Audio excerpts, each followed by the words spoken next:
If you're anything like me, you were completely blown away by Breath of the Wild when it first came out all the way back in March 2017. The unencumbered freedom to climb every cliff and crevice, as well as a focus on personal exploration, made for an open world game with an unmatched sense of adventure. However, while Breath of the Wild might have been and still is a masterpiece to many, over the last 6 years its flaws have started to become a bit more prevalent, and so have the game's detractors. So, I wanted to take a look at its sequel, Tears of the Kingdom, to see how it addresses complaints and issues that both fans and haters had with Link's first open world at bat. Quite possibly Breath of the Wild's most controversial mechanic, every single weapon, shield, and bow all had a limited shelf life.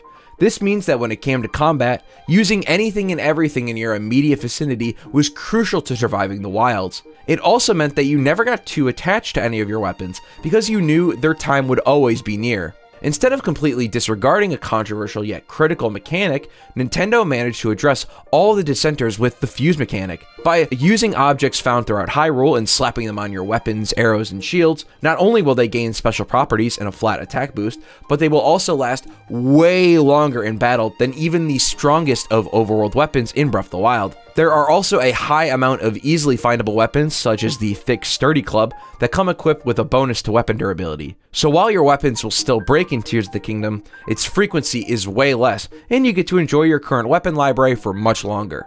Climbing may have been revolutionary in Breath of the Wild, but you would be grounded the second a thunderstorm came rolling your way, making Link slip off any and every rock and wall after only a couple of seconds of climbing. In Tears of the Kingdom, you can traverse vertically in way more ways than simply climbing. However, for the free climbing purist out there, Nintendo added a slip-resistant elixir you can cook up to significantly cut down on the amount of time Link will slide down during rain. These elixirs are commonly made by picking up the new sticky lizard or sticky frogs found all throughout Hyrule, so keep a close lookout for them. One of Breath of the Wild's biggest issues was that a lot of the items you would pick up from enemies or randomly scattered throughout the world would have singular specific use cases and would typically just sit idle in the inventory. This meant that after the wonder of Breath of the Wild's open world wore off, going after enemy encampments and scrounging up every item would become meaningless. The new fusion mechanic again addresses this with stellar success. By allowing every single item to be fused to Link's equipment at any time, the use case for all items in the game greatly expands.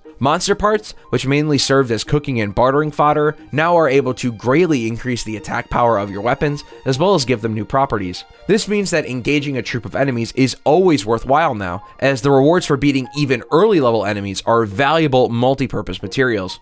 Breath of the Wild is a game known for its freeing verticality. However, the game's horizontal movement mainly relied on huffing it on foot, getting on a horse or motorcycle if you got the DLC, or maybe shield surfing for a dozen seconds if you were near a hill. With Link's new Ultra Hand ability in Tears of the Kingdom, you are able to build an unthinkable amount of movement and puzzle-solving contraptions.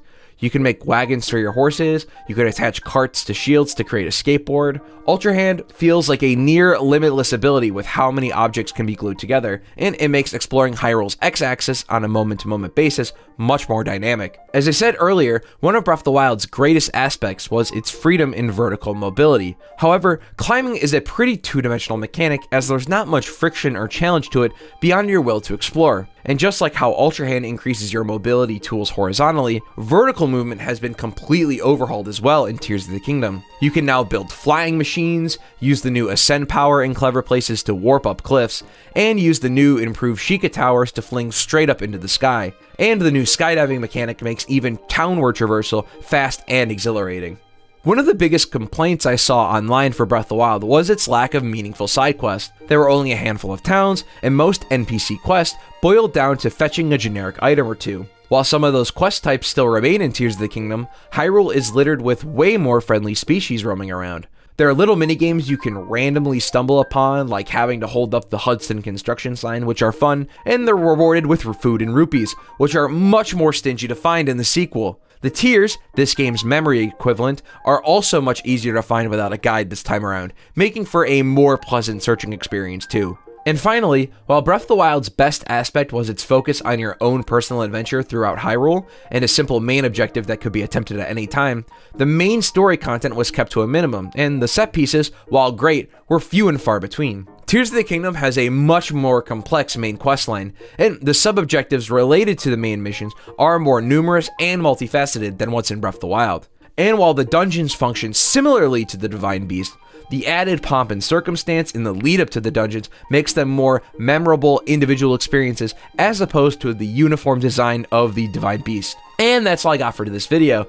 What are some things that you think Tears of the Kingdom does better than Breath of the Wild? Or, hey, anything you think Breath of the Wild does better than Tears? Let us know in the comments below. This has been Sam Kingma with Nintendo Everything.